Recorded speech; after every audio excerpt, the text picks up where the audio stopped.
Tío. Hola, Hola Begoña, ¿qué tal? buenos días. Bien, Buenos días. ¿qué tal? ¿Me oyes bien? Bien, sí, por algún ¿Qué motivo, pasa? problema en la plataforma, debe ser que tiene mucho tráfico, Vale. ¿vale? Entonces ahora lo que estoy viendo es qué pantalla es de Begoña. La mía, creo. Vale. Bueno, o sea, si el vídeo no es tan grave, mientras que haya... A ver cuántas personas son socios de PEP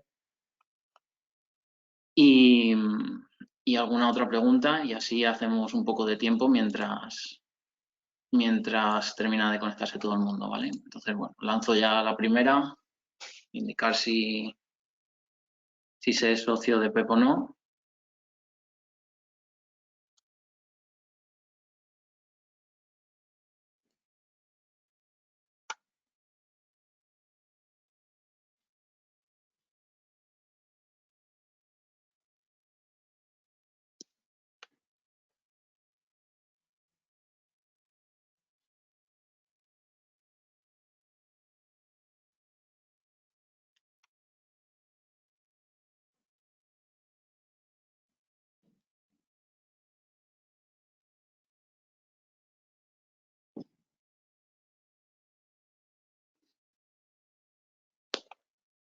Bueno, vamos a dejar un par de segundos más.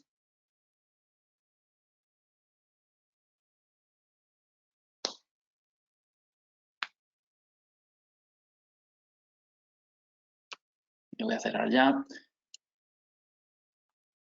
Tenemos un 84% de personas que no son socios de PEP, ¿no? Entonces, bueno, eso también nos da un poco la idea de si nos conocen o no y cómo tenemos que enfocar lo que contemos. Voy a ver si lanzo la siguiente. Si las personas que asisten tienen alguna titulación Passive House.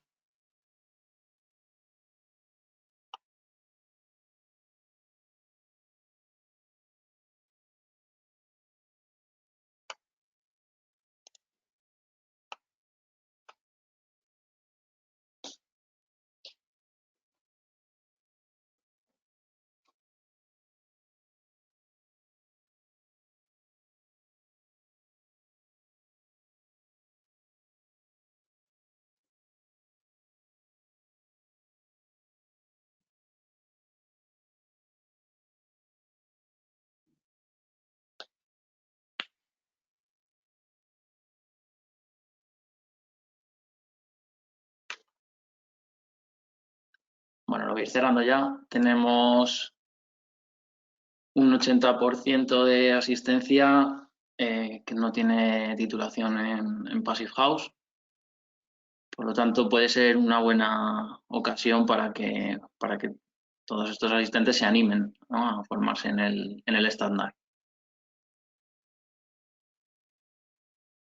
Y esta pregunta, que para mí es la más interesante de todas, tanto si es una rehabilitación Passive House como si es una rehabilitación tradicional, si en los 2 últimos años se ha participado en algún proyecto de rehabilitación.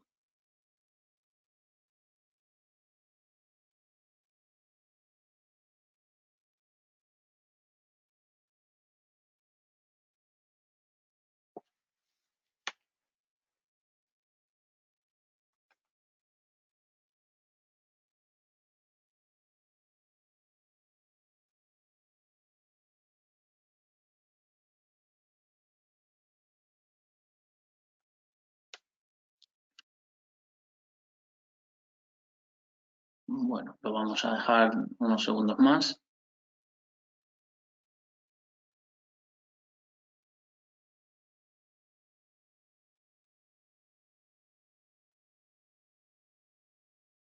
Vale.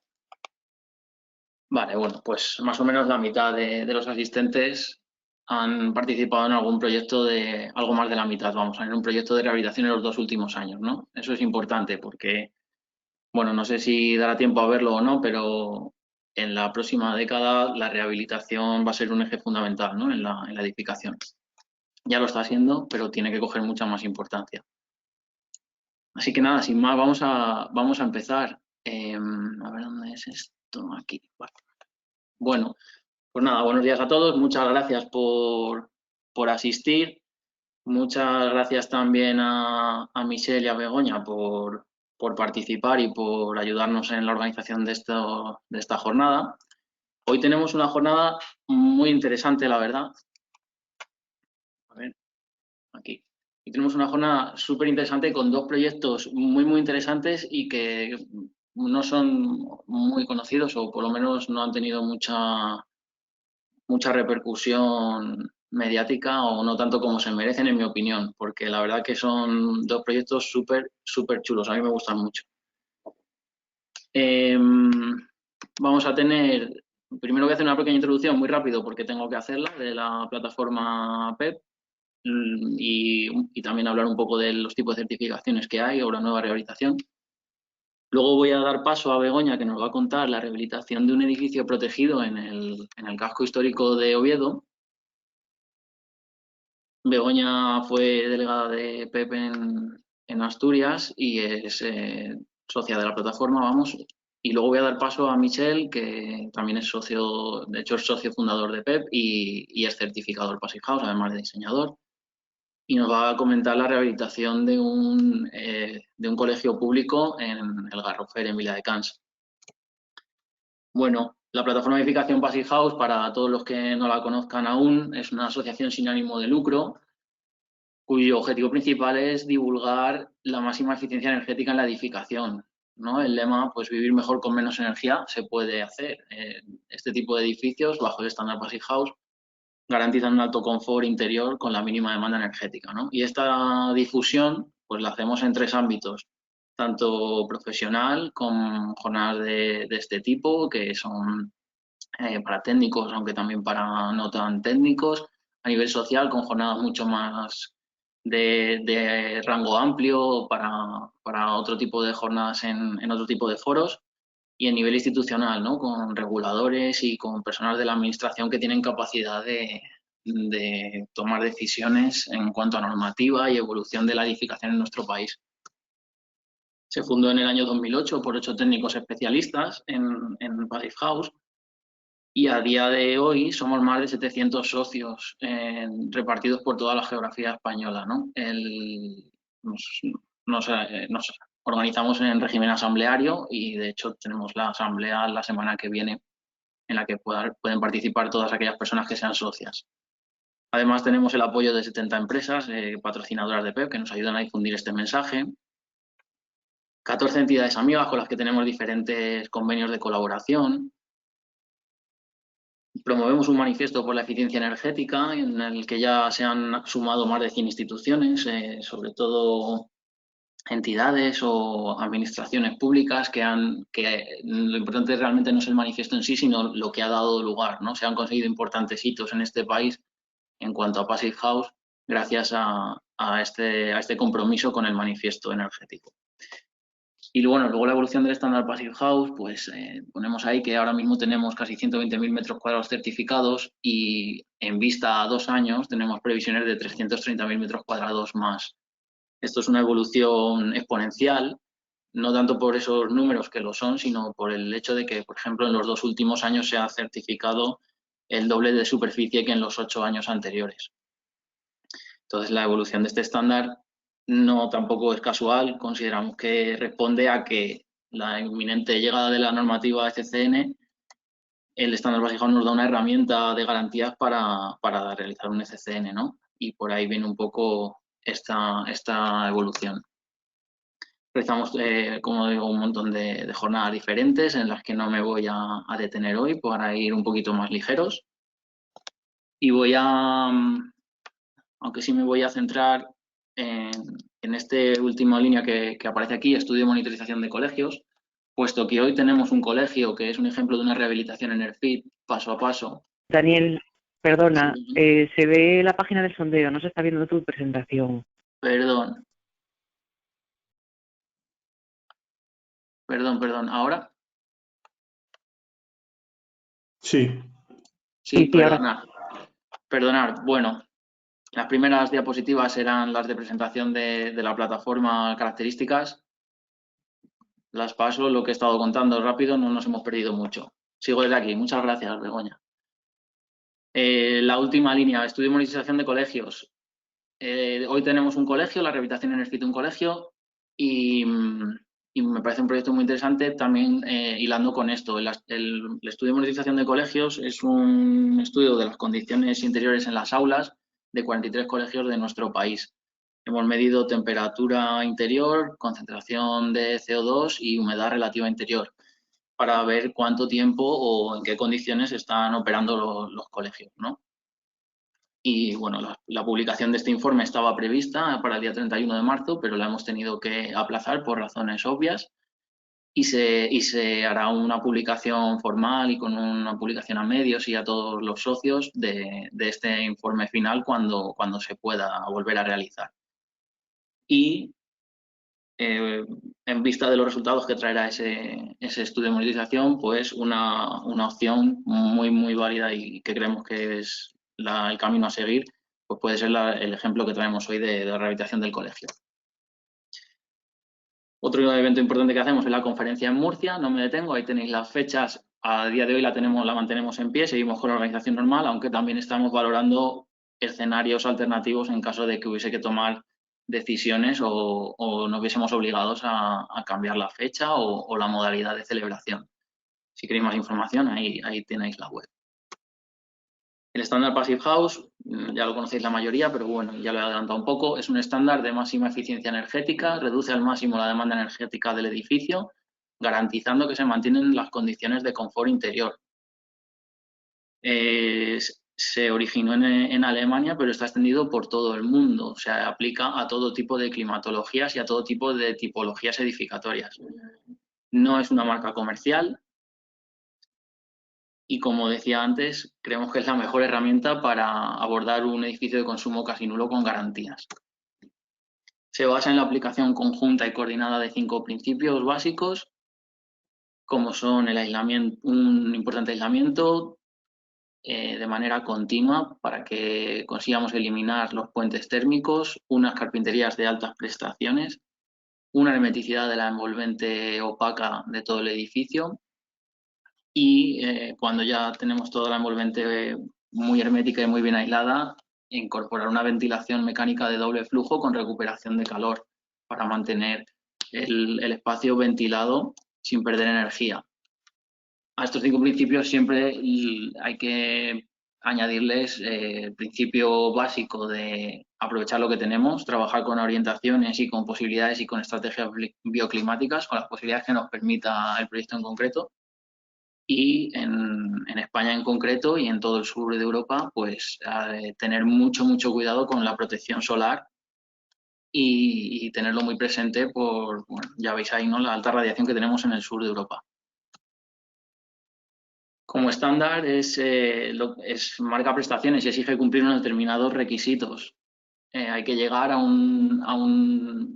hay que descender la demanda por debajo de unos determinados valores para calefacción, refrigeración y para energía primaria.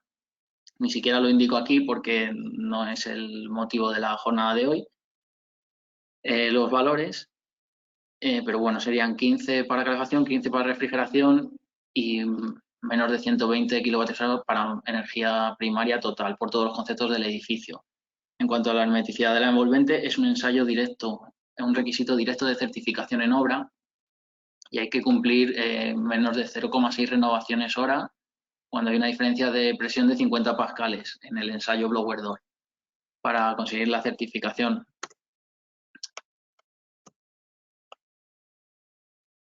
Como estándar decía que es de libre disposición y se puede alcanzar y se puede obtener si se llegan a los requisitos, pero para garantizar que se está llegando y que se está cumpliendo, tiene asociado una certificación. Y ese es el punto clave. La certificación va a ir a revisar todos esos puntos que se nos pueden haber pasado por alto si no lo estamos aplicando tan exhaustivamente el estándar, ¿no? No solo los criterios directos, sino que hay toda una serie de criterios indirectos que son relativos a la higiene interior y al confort en los edificios, que creo que es ahí donde la certificación más importancia cobra aún, porque pues quizá la modelización o los criterios directos de energía se pueden llegar a conseguir de una manera más o menos complicada, pero todos esos criterios indirectos de confort hay que garantizarlos, ¿no? Lo que decía un poco antes también, por ejemplo, sobre calentamiento y todo este tipo de criterios, solo con la certificación los vamos a garantizar. En función de si es obra nueva o si es rehabilitación, vamos a obtener un certificado u otro y de los requisitos que alcancemos. De hecho, hoy tenemos un ejemplo de una rehabilitación que alcanza el estándar casa pasiva y de una rehabilitación con estándar EnerFit. Obra nueva y rehabilitación. Queda claro que Passive House se puede aplicar a obra nueva y a rehabilitación. De hecho, para eso es esta jornada también. Pero nos encontramos que en algunas de las jornadas que hacemos, al final de la jornada nos preguntan si se puede hacer para rehabilitación y debe ser que es que no lo damos por hecho y no lo contamos, ¿no? Por eso traigo un poco esta diapositiva. Es aplicable a obra nueva y a rehabilitación. En cada uno de las modalidades podremos llegar por una vía, bien por demandas, en el caso de obra nueva, o en rehabilitación podremos ir por la vía de las demandas, a cumplir los requisitos de demandas, o bien podemos ir por otras vías, en casos más especiales, podremos ir a rehabilitaciones de componentes o en rehabilitaciones en paso a paso. Al final, por cada una de estas vías podemos llegar a la certificación casa pasiva o EnerFit, ¿no? Tanto si es obra nueva se puede llegar a casa pasiva por demandas, siendo rehabilitación y yendo por demandas podemos alcanzar también el estándar casa pasiva, pero también podemos ir a EnerFit, ¿no? Y en rehabilitación por componentes y paso a paso pues también estaríamos alcanzando la certificación EnerFit. Y dentro de cada una de ellas, tanto de casa pasiva como de EnerFit, en función de la demanda de energía primaria y de la generación in situ de energía renovable o la no generación, obtendríamos diferentes categorías, Classic, Plus o Premium. Ahí no sale, bueno. Nada, mencionaros que aquí a la derecha no me sale en la presentación, pero bueno, hay un caso, para determinados casos hay una cuarta certificación, digamos, una cuarta categoría que es el edificio de baja demanda energética. Y sin más, le voy a dar paso a Begoña porque tenemos unos proyectos muy interesantes hoy y nos va a hablar de esta rehabilitación de un edificio histórico con fachada protegida en el casco antiguo de Oviedo. Vale, Begoña, te convierto en presentadora. Perfecto.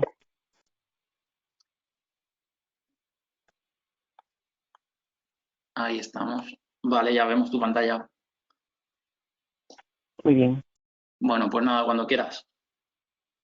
Vale. Pues bueno, buenos días a todos y gracias a Pep por esta invitación de exponer este edificio. Bueno, este es un edificio que partió de un incendio. Tuvo un incendio en el año 2016 ya, que lo convierte en ruina, permaneciendo en pie tras el siniestro únicamente las fachadas. Entonces, bueno, como veis en la diapositiva, es un edificio protegido, con protección parcial 1, que significa que, bueno, hay que mantener la fachada en su composición formal, de huecos, hay que mantener los materiales, los detalles en la carpintería. Y también teníamos que mantener la escalera, pero bueno, en este caso, como se quemó, lo que nos obligaron fue a mantener, bueno, su configuración. Bueno, aquí veis el edificio. Bueno, ¿cómo surgió? Quería contaros un poco cómo surgió esta oportunidad, porque creo que no tenemos que perder de vista que a partir de ahora tenemos que colaborar entre nosotros, no nos queda más que eso. Entonces, a partir de ahora los equipos deberían ser multidisciplinares y pues eso, participar entre los distintos compañeros, los distintos agentes de la construcción. Este proyecto surgió de la conferencia de Pamplona. En ese momento la delegación de Asturias, yo era delegada, que también fui tesorera en su día. La delegación en ese momento estaba muy activa, éramos bastantes socios y estábamos todos muy implicados. Y fuimos un montón de ellos de fiesta a Pamplona. Y en Pamplona surgió el tema de este edificio. El cabecilla del proyecto fue Mario Pevida, que es la constructora que se encargó de de llevar este proyecto a cabo, y su padre, Laureano Pevida, que ambos son aparejadores. Y bueno, pues en uno de estos vinos de la conferencia, que Mario, ¿no vais a certificar este edificio emblemático para Asturias, de la calle Uría de Oviedo? ¿No lo vais a certificar? Dijo, bueno, pues sería cuestión de mirarlo, ¿no? Y bueno, pues partiendo de este punto llegamos a donde estamos ahora. El edificio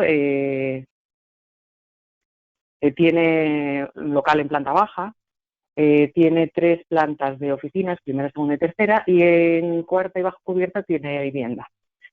Entonces, bueno, lo primero que nos planteamos, o lo primero que me vino a mí a la cabeza, fue, bueno, rehabilitación.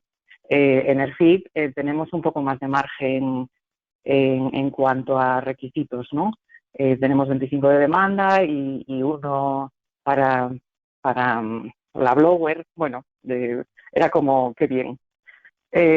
Bueno, pues el problema es que vino Michel, lo certificamos con él y dijo, léete bien el documento de criterios de certificación, porque al querer quisimos dejar el local fuera, porque claro, era un local a pie de calle, iba a estar abierto, la carpintería no iba a ser estanca.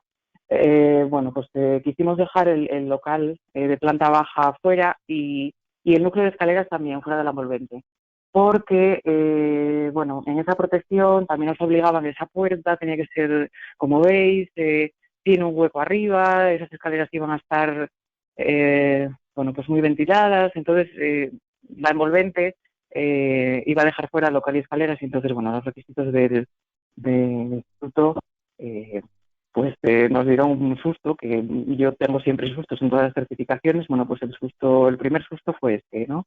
Que no nos dejó ser en el FIB y tuvimos que ir a Passy House. Entonces, bueno, pues bajamos a 15 y bajamos a 0,6 de renovaciones hora. Bueno, pues partimos, ¿no?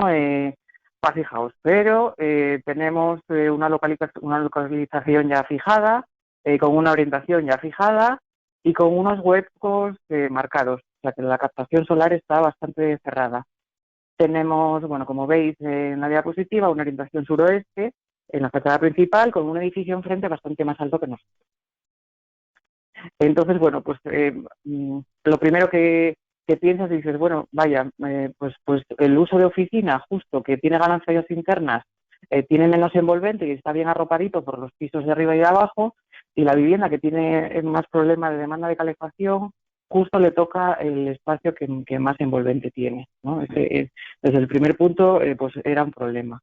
Luego, bueno, pues vimos que al revés era un beneficio, porque las oficinas están más sombreadas, y entonces la demanda de refrigeración, que es la más problemática, estaba más controlada, y la vivienda, que necesitaba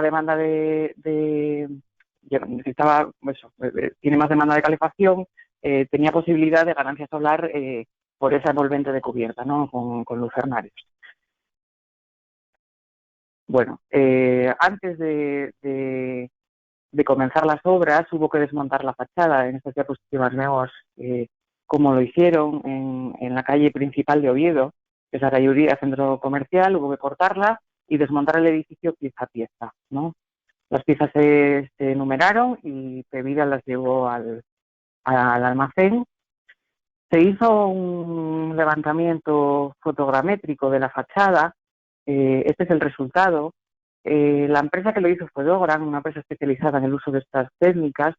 Bueno, su trabajo era realizar un levantamiento fotogramétrico que permitiera garantizar tener una documentación fiable, ¿no? Para luego volver a montarla. Generaron un modelo tridimensional muy denso, compuesto por 95 millones de puntos con una malla de 16 millones de polígonos. La precisión del error era inferior a 1 centímetro. Y el resultado es lo que veis, ¿no? Una ortofotografía de alzado alcanzando un DPI equivalente a una escala 1:10 de la fachada. Entonces, bueno, luego no tuvieron problema en volver a montarla. Bueno, pues una vez que bueno, pues Pevida convence al cliente de llevar a cabo una actuación de este tipo, nos pusimos a trabajar. Lo primero, bueno, pues era definir exactamente la línea envolvente, ¿no? Aquí veis, en la izquierda son las dos plantas de vivienda, que es cuarta y bajo cubierta, y en la derecha la planta tipo de oficinas.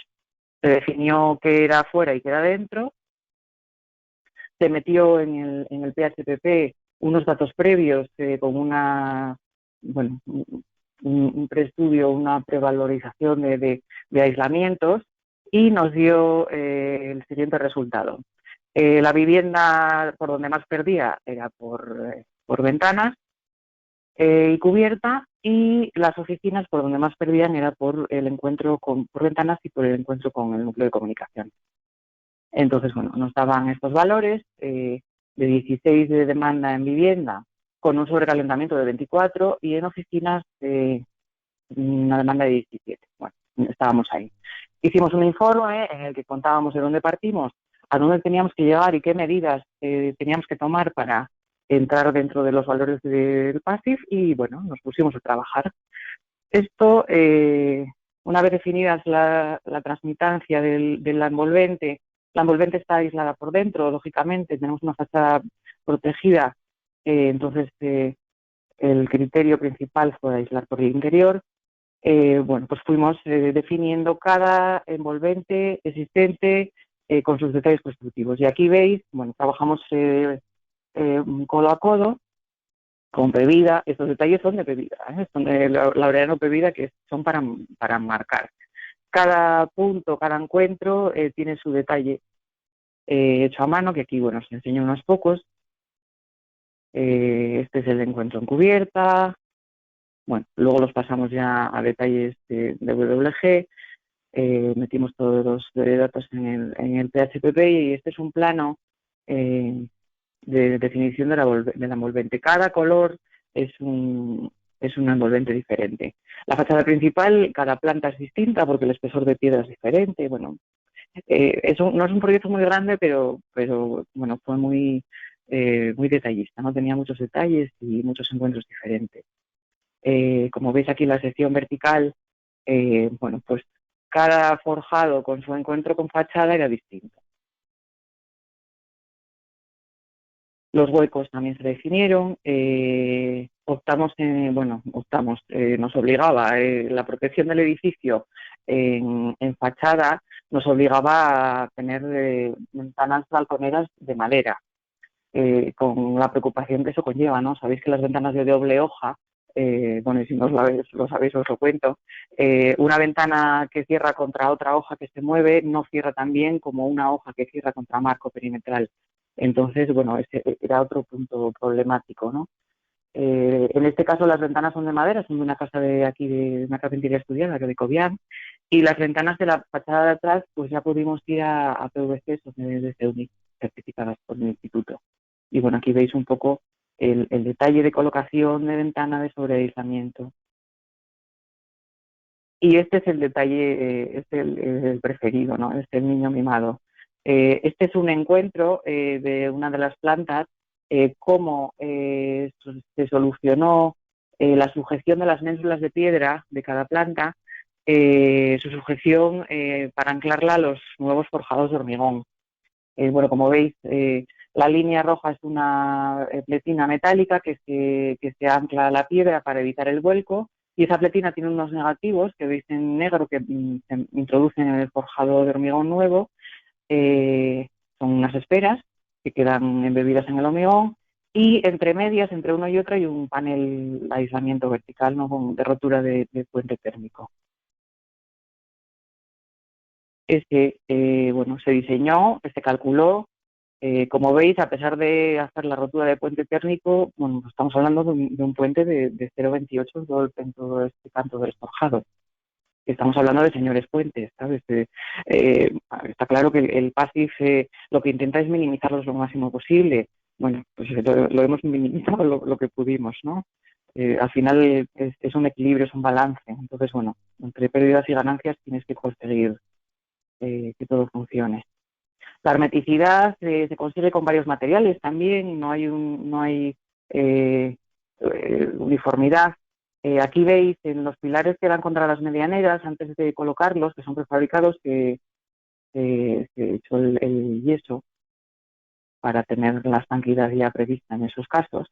El núcleo, en la foto de la izquierda es el núcleo de comunicaciones, que se colocó una chapa de acero para seguridad, para evitar butrones, y esa chapa de acero nos valía de capa estanca, ¿no? Pusieron cintas y hermeticidad lineal en contra el suelo y entre las chapas. A la derecha veis un shunt de comunicaciones verticales de instalaciones. Ese shunt se hizo con OSB.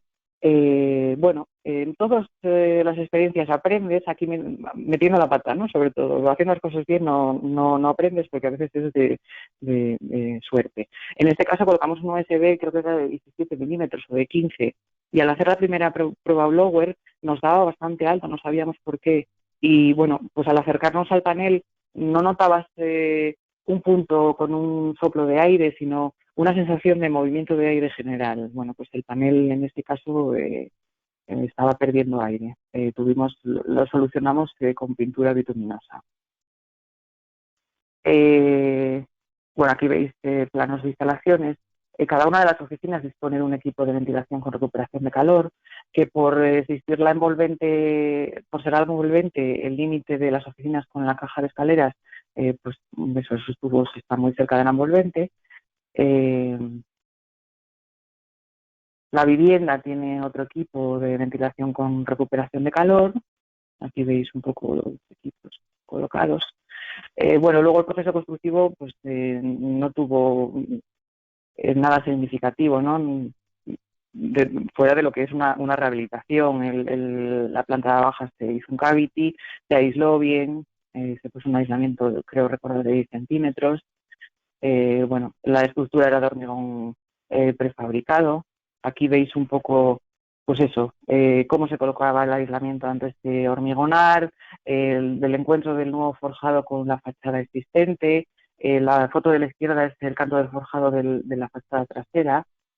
En una planta, creo que era la tercera, esos voladizos ya no eran de piedra, sino de hormigón. Bueno, pues ese hormigón se aisló completamente en todo el perímetro. Aquí en la foto de la izquierda veis la foto del detalle que os contaba antes de la pletina de acero que sujeta para evitar el vuelco de estas impostas de piedra y cómo el aislamiento está empalado en esas esteras de hormigón, de acero, que quedan embebidas en el hormigón. La cubierta es de panel sándwich de 20 centímetros. En cubierta la hermeticidad se consigue con láminas, que hay un montón de encuentros. Bueno, ahí les llevo bastante tiempo a hacerlo curioso para conseguir una buena hermeticidad.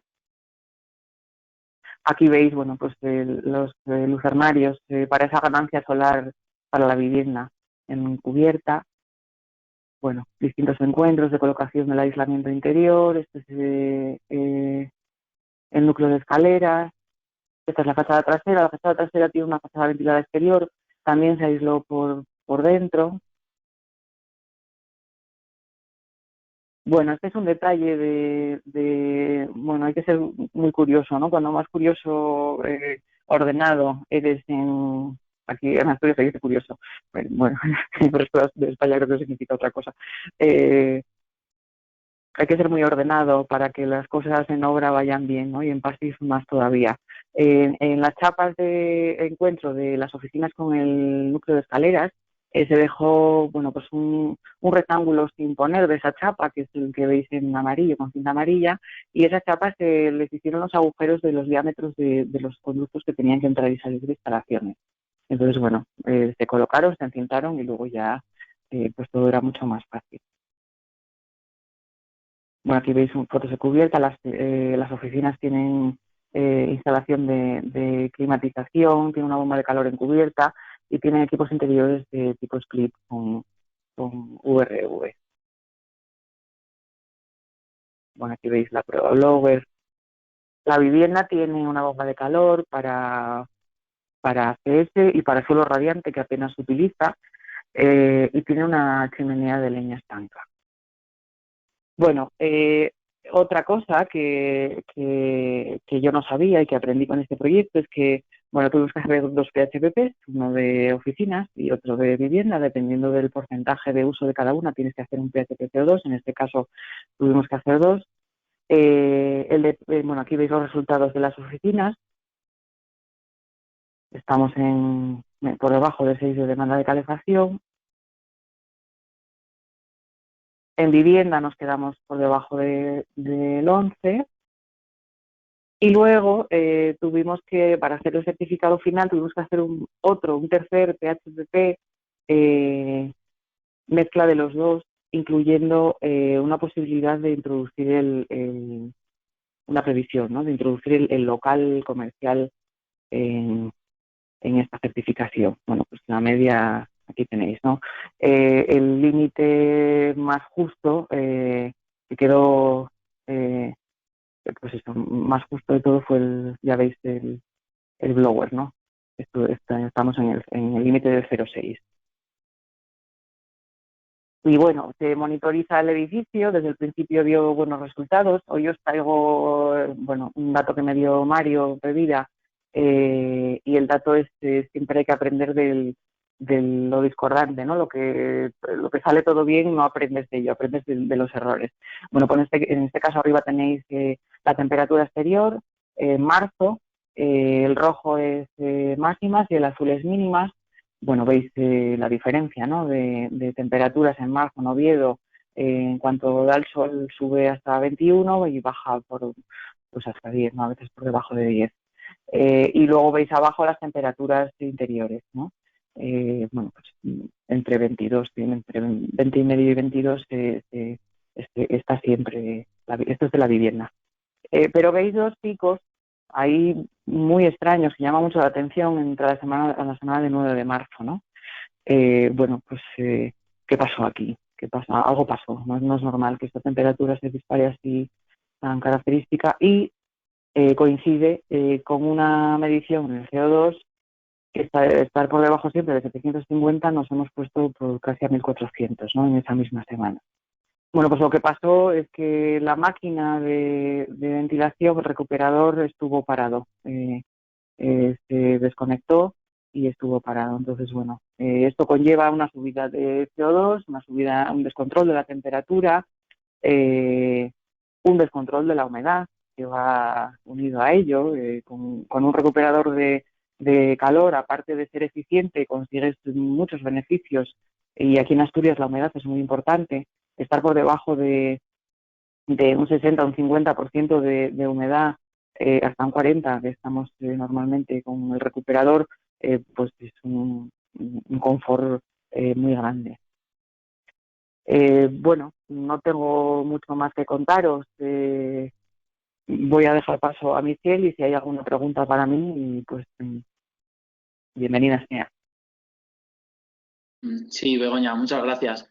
Igual podemos sacar algunas de las preguntas que han ido haciendo sobre este proyecto en concreto para que no se mezclen con las de Michelle después. Vale. Dos preguntitas o así. No sé si Rosalía tiene alguna por ahí preparada. Si no te digo yo. Hola, sí, mira. ¿Qué tal?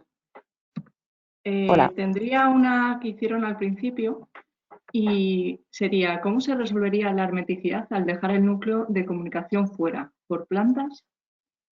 ¿Por planta? Sí, el ensayo blower hay que hacer, hicimos uno por planta, uno por planta y luego hay que hacer la media de las blowers que te salen. Vale. Otra pregunta que comentan por aquí sería, ¿cuál es la marca y modelo de la chimenea estanca? ¿Cuál es marca y modelo de la chimenea? Pues tendría que buscarlo. Vale, si quieres Si me dejáis lo busco, si me dejáis el tiempo de Michelle para buscarlo, os lo digo después. Vale, o si no, sin problema, luego como vamos a enviar todas las preguntas resueltas a los participantes, pues tienes tiempo para buscarla. Vale. Y otra pregunta que comentan es que ¿cómo conseguisteis la hermeticidad en el encuentro con los balcones de piedra? ¿Cómo conseguimos la hermeticidad? Vale, en fachada La hermeticidad está por el interior también. ¿Sabes? Está la fachada existente de piedra, eso va cargado con mortero de cal, y el mortero de cal contra la capa de compresión del hormigón del forjado, o contra las ventanas en el caso de los huecos. Así se consiguió. A veces los balcones están fuera de la envolvente, tanto térmica como estanca. Vale. Y bueno, ya si quieres, Dani, continúa con Michelle y luego al Sí, final, si hay alguna pregunta más, la sí. resolvemos. Vale, muy bien, pues Perfecto. muchas gracias, Begoña. Muchas A gracias. vosotros. Michelle, si estás por ahí, te hago presentador. Sí, estoy. Ok. Sí, mostrar mi pantalla. Sí, ya la vemos. Sí, esta es la mía, ¿no? Sí. Pues nada, ya Voy a cuando quieras. verificar. Vale, bueno, pues agradecer a la plataforma PEP la oportunidad aquí de mostrar este proyecto de rehabilitación de un colegio público. Pues soy Michel Boissou de la empresa Energy House y saludos desde Barcelona, aquí de la Vila Olímpica. Y bueno, pues voy a... Sí, la segunda página, ya directamente un poco explicaros este proyecto de rehabilitación de un colegio público que hicimos siguiendo las pautas del estándar ENERFIT. O sea, es un edificio que se terminó la rehabilitación, de hecho, en el año 2019, ya lleva un año en funcionamiento, por lo cual también al final os voy a mostrar algunas imágenes de resultados de la monitorización del edificio. Todo esto empezó con un encargo por el área metropolitana de Barcelona, que tenía la inquietud de analizar los colegios públicos en este ámbito metropolitano, y hicimos una auditoría de varias escuelas, que veis aquí una selección de 3 escuelas. Lo curioso de esta auditoría fue sobre todo la alta demanda de calefacción de estos edificios que veis a ver si tengo aquí el lápiz, que veis a la derecha, pues la demanda de calefacción. Para que tengáis una idea, en un edificio pasivo, pues debería estar por debajo de 15 kilovatios hora, y siendo en el clima del Mediterráneo, pues la verdad no nos esperábamos que estos edificios tengan demandas o consumos de calefacción tan alto. Desde luego el tema de verano en cuanto a demandas aquí no cuenta, porque los edificios en los colegios públicos en Cataluña no suelen tener un aire acondicionado, con lo cual el verano pues se caracteriza por el tema de confort, ¿no? Luego tuvimos la suerte de que uno de esos ayuntamientos pues tiene un área de medio ambiente del ayuntamiento bastante implicado en temas de sostenibilidad. Es el ayuntamiento de Viladecans, que también pues tiene algún proyecto de investigación como el Vilabat, que es bastante interesante y pionero para futuras rehabilitaciones de barrios, ¿no? Aquí pues el ayuntamiento reservó una cantidad de, un total, pues eran, si no me equivoco, 1 millón de euros para hacer esta reforma. O sea, normalmente los colegios públicos están en lo que es reformas o obra nueva, es competencia de la autonomía, y los ayuntamientos suelen hacer pequeños arreglos y reformas, y por lo tanto también aquí no era muy habitual, porque eso fue una rehabilitación, bueno, energética bastante profunda, con un presupuesto importante, que el ayuntamiento no esperó hasta que la Generalitat pues le reservaba esta cuantía, y hizo el paso de modo más activo. Y por eso pues también, gracias a este tipo de políticos y de ayuntamientos, pues tenemos aquí la suerte de también hacer este tipo de intervenciones. Veis en las imágenes el estado antes de la reforma del edificio de los años 70, que tiene pues tenía una serie de patologías también, de hecho, de la estructura de hormigón y de fisuras, entradas sí, o sea, problemas de impermeabilización de agua. Las carpinterías ya eran las originales de los años 70, con lo cual ya era tiempo para hacer una rehabilitación para este edificio, ¿no? Hicimos una monitorización antes de la reforma para ver cuál es la calidad del aire interior.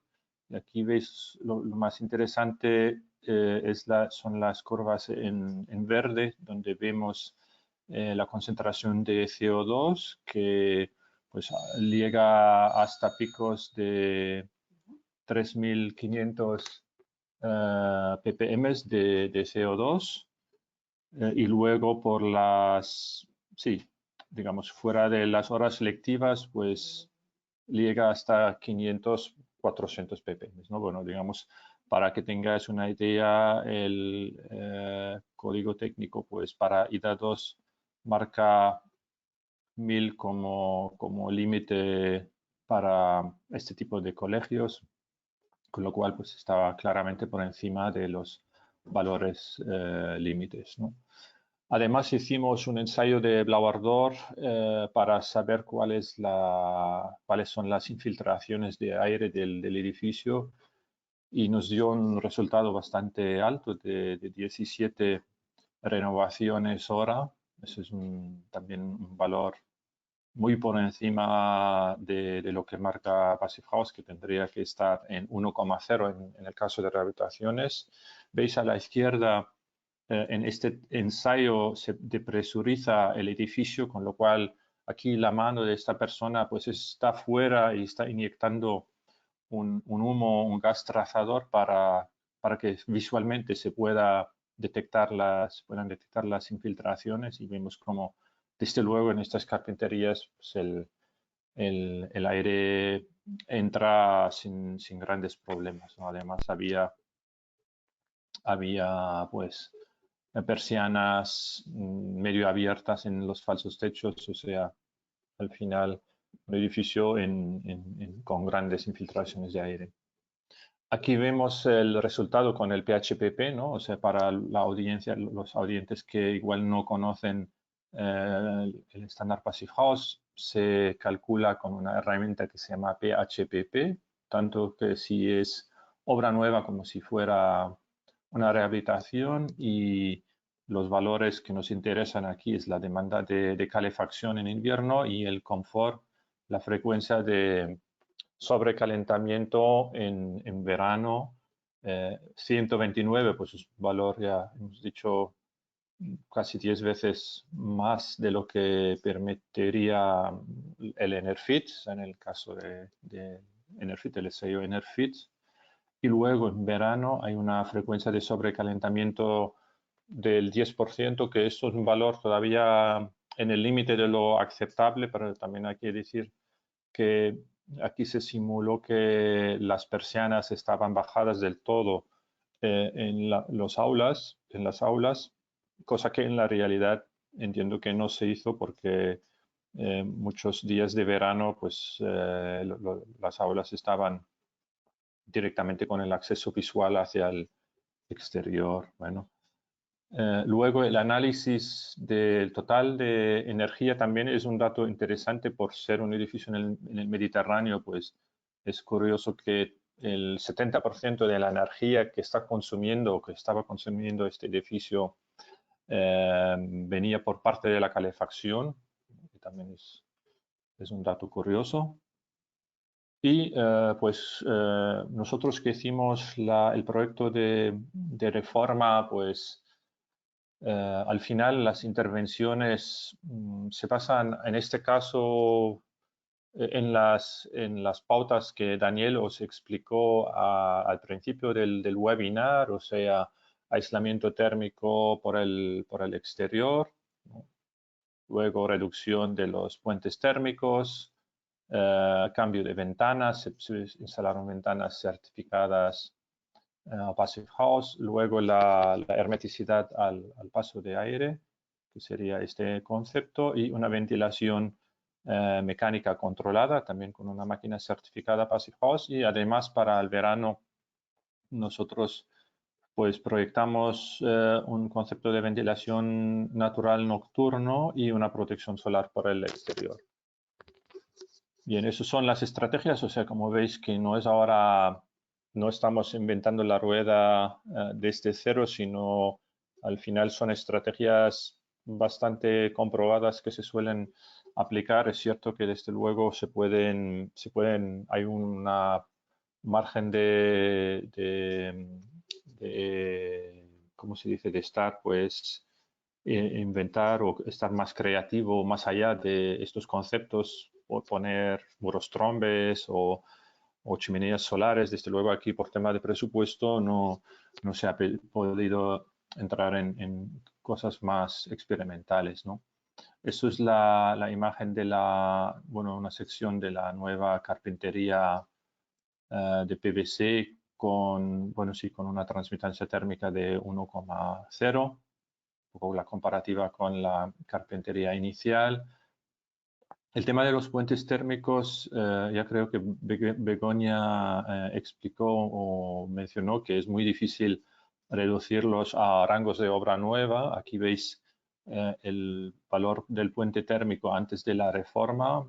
A la izquierda, con la herramienta Flixo, el cálculo del puente térmico. Es un puente térmico bastante importante, de 0,35. También mencionar que para Passive House la meta es llegar a 0,01, pero siendo rehabilitación, también Passive House aquí es más flexible, y lo que se intenta hacer es reducirlo al máximo posible, este valor de puente térmico, que después en el proyecto se mantuvo la carpintería en la posición inicial, o sea, haces interiores, también por temas de presupuesto y de plazos de ejecución. Hay que decir que aquí uno de los retos principales, además de la limitación del presupuesto, ha sido también la limitación de los plazos de ejecución, porque la obra se tenía que realizar en un verano, o sea, en más o menos 2 meses, y de ahí pues también intentar reducir las actuaciones, ¿no? Y de ahí también la decisión de mantener la situación original de la carpintería. Sí que aquí se puso un aislamiento SATE por el exterior, y en las jambas se introdujo también un panel de aislamiento para sobreaislar el marco de la carpintería, ¿no? Uno de los retos principales fue el sistema de ventilación controlada, o sea, dónde meter las máquinas de ventilación en un edificio existente. Pues os podéis imaginar una escuela, un colegio público que lleva pues casi 50 años de funcionamiento. Ahí pues ya no hay ningún rinconcito más ni para poner un armario, ¿no? Entonces menos estos dinosaurios de máquinas de ventilación nuevos, que pues bueno, aquí el reto al final se hicieron varios estudios, y la solución adoptada al final fue un compromiso entre, o sea, no se instaló una máquina central ni máquinas descentralizadas, sino o sea, 2 máquinas por aula, por planta, perdón. Y encontramos sitio pues, por encima de los falsos techos de los baños y de un cuarto de donde está la máquina de la fotocopiadora, etcétera. Y se hizo un proyecto, sí, veis un poco los conductos, con una admisión, una red de conductos de admisión en cadena. Y luego en la extracción se intentó minimizar los conductos, la intervención en los falsos techos, y por lo tanto el aire entra, por ejemplo, en este aula, y luego vuelve por debajo de la puerta del aula, y aquí tenemos la máquina de ventilación, el ventilador de extracción. Aquí crea una depresión, y de este modo todo este vestíbulo pasillo central es como un plenum grande a través del cual vuelve el aire, digamos, viciado y entra en el sistema de la ventilación, ¿no? Esto en el lado a la derecha pues no fue del todo posible porque aquí había unas ventanas, unas puertas que no hacían posible siempre esta solución. Por lo tanto, bueno, es un sistema de ventilación que tiene su complejidad, que además al final ha sufrido cambios porque a la hora de realizar la obra se aparecieron unas vigas de hormigón que no habíamos previsto en el proyecto, que digamos hacía necesario cambiar todo este proyecto y pues sufrió algún cambio a la hora de la realización. Vemos aquí la imagen de la admisión, o sea, en la foto anterior hemos aquí proyectado y instalado una admisión de conductos textiles que tiene una microperforación, de modo que el aire sale de modo con una velocidad muy baja a través de este tejido, ¿no? Además tiene un poco la ventaja que con una cremallera se pueden desmontar y lavar en el futuro, digamos, en el caso que el cliente quiere limpiarlos, pues lavarlos en una lavandería industrial, ¿no? Luego, a nivel de protección solar, veis la imagen final. Se instaló unas lamas que inicialmente estaban previstas, lamas orientables, y por tema de presupuesto se congelaron, digamos, en su posición. Se buscó una posición fija en función de dónde está el profesor, pues había unas lamas que tenían otra orientación para sí, un poco optimizar también el efecto de deslumbramiento dentro del aula, y por lo tanto pues hay un juego un poco de diferentes densidades y de colores de estas lamas. Ahora entrando en el resumen, no sé si tengo, Daniel, no sé si, bueno, si voy un poco más rápido porque creo que a la una y algo tenemos el tiempo para igual una discusión. Esto es la demanda inicial de calefacción, y aquí vemos los pasos para el aislamiento. No, eso fue el cambio de las ventanas. Esto fue el ahorro debido a la ventilación y la hermeticidad, y el último paso fue debido al aislamiento térmico tipo SATE por el exterior. En lo que es ahorros de consumos, el más aquí interesante para el ayuntamiento fue el consumo de gas, porque este edificio tenía un consumo de gas muy alto, y en esta tabla veis comparación, primero estado actual, el segundo, el verde oscuro, es la rehabilitación conforme el entonces código técnico, que fue nuestro modelo de referencia, y el verde claro es el ENERFIT, ¿no? Un poco para siempre en estas actuaciones, pues lo que se debería hacer es armar un modelo de referencia de normativa, por ejemplo, y luego un modelo más eficiente. Curiosamente, los ahorros eléctricos eran casi ceros, eso debido a la ventilación controlada, ¿no? Porque la máquina de ventilación tiene un consumo, pues bueno, pequeño, pero que aquí ha impactado, y lo que se hizo es el cambio a lámparas LED, y por lo tanto se mantuvo más o menos el consumo eléctrico antes y post reforma. Hicimos un cálculo también con un poco la estimación de sobrecostes, que en este caso fue un sobrecoste del 13%, un cálculo rápido de amortización simplificada, y nos salió pues un payback, o sea, una amortización a 13 años, que yo creo que esto para un colegio público es muy interesante, suponiendo que la vida útil, pues bueno, esperemos que el edificio aguante 50 años más, ¿no? Aquí costes de la rehabilitación, fue un coste bastante reducido por lo que era la complejidad de la actuación, y al final esto fue el PEC de proyecto. Esto creció en un 20% al final, o sea, llegó a más o menos 1 millón de euros. A nivel de confort por el interior, vemos esta gráfica, es interesante porque muestra una semana típica antes de la reforma, de una semana, bueno, en Barcelona, pues de 10 grados, 15 grados, ¿no? Más o menos la temperatura por la mañana, ¿no? A las 6, 5 de la mañana, pues está en 7, 8 grados.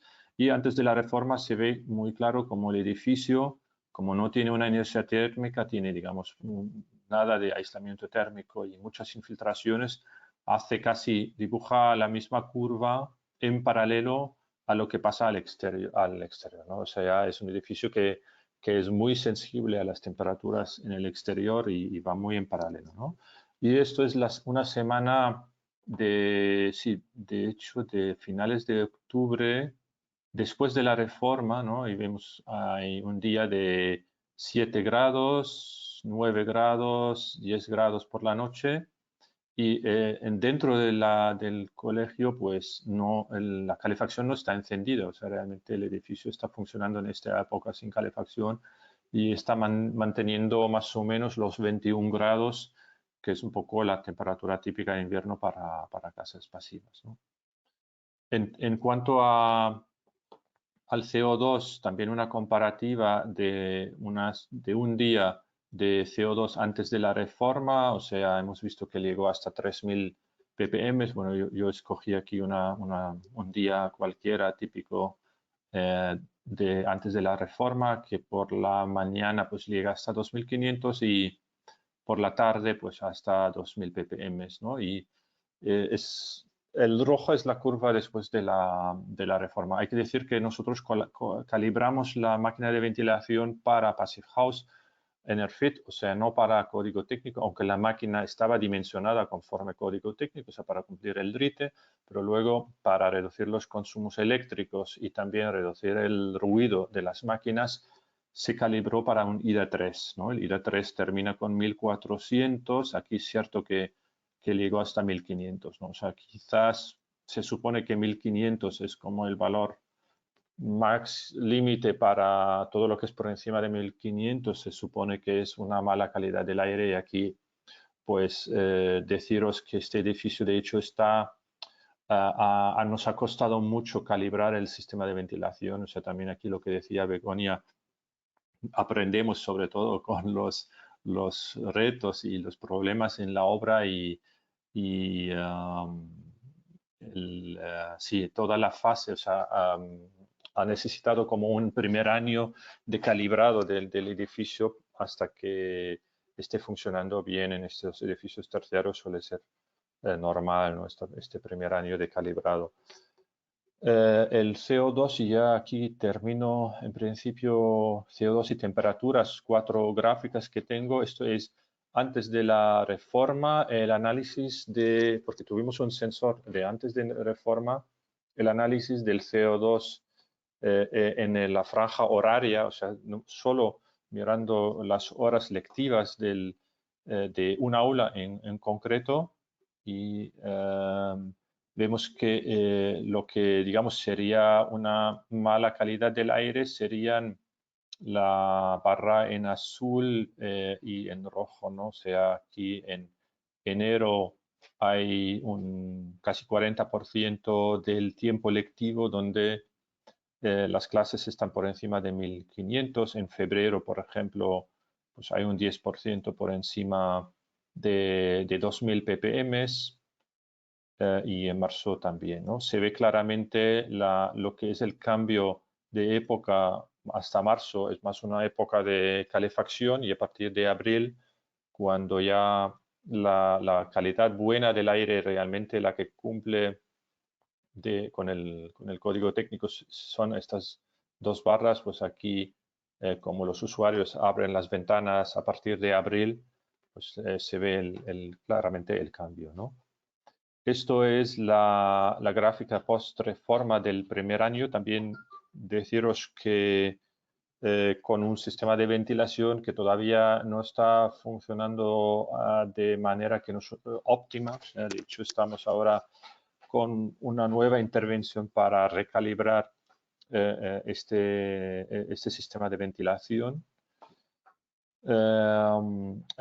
Sí, el mes de septiembre, pues sí, esto sería otra vez un muy buen resultado. Curiosamente, aquí también el edificio en los primeros meses después de la reforma ha bajado esta muy buena calidad del aire que no entiendo ahora tampoco yo el por qué, o sea, sospecho que tiene que ver con algún cambio que ha sufrido el sistema de ventilación, ¿no? O sea, en este edificio pues sí ha habido varias intervenciones en el sistema de ventilación que refleja un poco estas curvas. Luego, las temperaturas en horas lectivas antes de la reforma, pues la barra en naranja es temperaturas por debajo de 20 grados y azul por encima de 25, o sea, todo lo que son franjas fuera del rango de confort según el RITE, ¿no? Y bueno, sobre todo febrero, que es un mes que ha sido más frío que enero en este año, pues el 80% del tiempo antes de la reforma por debajo de 20 grados, o sea, un disconfort muy claro. Y en mayo y sobre todo en junio, también un 70% en junio de las horas lectivas, temperaturas por encima de 25 grados, que también refleja un poco un disconfort en el aula, ¿no? Y esto es lo que ahora se está haciendo una monitorización y estamos analizando hasta el mes de marzo los datos de este primer año. O sea, la monitorización se instaló unas sondas en octubre del año pasado y ahora, pues, desde luego con el COVID ha terminado el análisis este mes de marzo, pero un poco para que veáis las franjas de temperatura post-reforma con sobre todo mirando esto sería los rangos de temperaturas según la normativa, y estos son temperaturas 12% del tiempo por debajo de 20 grados. Bueno, un poco para reflejar que en principio en invierno son resultados bastante buenos. Son imágenes del edificio, sí, terminado. Aquí vemos un poco lo que se tuvo que cambiar en la fase de obra, la posición de alguna máquina de ventilación. Y nada, gracias. Termino aquí esta presentación muy rápida y gracias, Daniel. Te dejo la palabra. Vale, Michelle, muchas gracias. Muy interesante, la verdad, el proyecto. A ver si Rosalía ha recogido por ahí algunas preguntas y si no, yo también tengo alguna preparada. Hola a todos. Gracias, Michelle, por tu explicación. Y bueno, sí, teníamos alguna pregunta por aquí. Preguntaban si podías finalmente haber puesto sensor de CO2 por cada aula. Hemos puesto en 6 aulas sensores de CO2 y los estamos monitorizando ahora, o sea, estamos en fase de análisis. Por eso los datos que os he mostrado todavía son, digamos, salen calientes del horno y tenemos muchísimos datos y que sí, es mucho trabajo también ordenarlas, o sea, también en términos de ahorros de gas se han confirmado también lo que hemos calculado. Lo que pasa que no tengo todavía los datos realmente bien presentables, así que y a ver si Vale. en alguna futura ocasión podríamos presentarlos. Vale, perfecto. Otra pregunta era cómo se resolvió la estanqueidad al aire de la envolvente.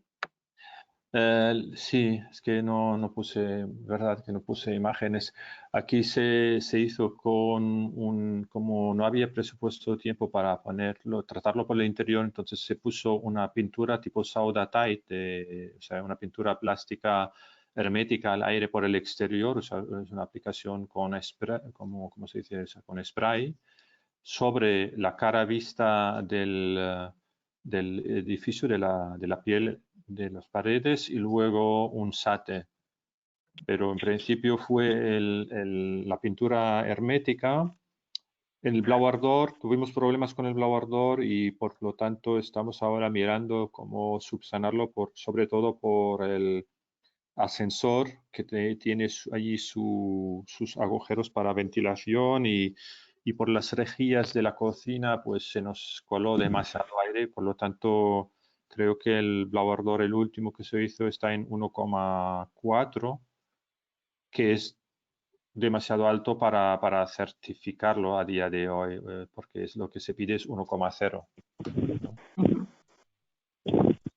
Vale, otra pregunta era relativa a los cálculos y gráficas que pusiste antes, comparativa Sí, del antes y después, sí. que si habías tenido en cuenta las ventanas abiertas o cerradas.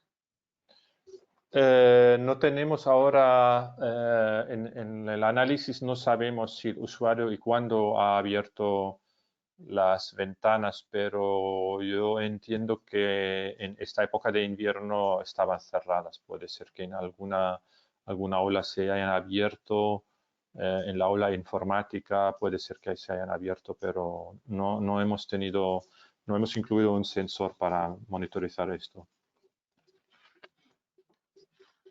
Vale, muchas gracias. Si quieres, Dani, terminamos y resolvemos el resto de preguntas por email. ¿O tienes alguna más No, importante? bien, yo creo que ha quedado resuelto lo más interesante. Nada, bueno, a todos los asistentes decirles que recogemos todas las preguntas que se han formulado, luego hacemos un correo de seguimiento respondiendo a todas las que hayan quedado sin responder. En el apartado documentos, en el panel, están disponibles los PDFs de las presentaciones. Si los quieren descargar, que lo hagan antes de abandonar el seminario. Y el vídeo de la sesión lo estamos colgando en nuestro canal de YouTube. Si van a YouTube, el canal de la plataforma Edificación Passive House, pueden ver este vídeo cuando le tengamos disponible y ahora mismo ahí de las dos anteriores jornadas ya están ahí colgados, ¿vale? Y nada más, Begoña y Michelle, muchísimas gracias por vuestro tiempo y por compartir vuestros proyectos. A mí son proyectos que me encantan porque tienen soluciones muy específicas y muy características de cada principio. Y nada, enhorabuena y muchísimas gracias. Si queréis decir algo antes de ir. Bueno, muchas gracias a vosotros, ha sido un placer. Aclaro la pregunta de antes, la estufa es de la marca Romotop. Y nada más, que muchas gracias. Gracias, Begoña. Bueno, gracias. Sí. Gracias también a los audientes y nada, espero seguir y que los expertos ahí también tengan las oportunidades y animaros a seguir con este tema con la plataforma PEM. Muy bien, muchas gracias a los dos. Vamos a dejar antes de cerrar el seminario, vamos a dejar unos segundos que la gente puede ir saliendo y terminamos de descargar nosotros las preguntas y así, y luego ya cerramos, ¿vale? Muchísimas gracias a todos.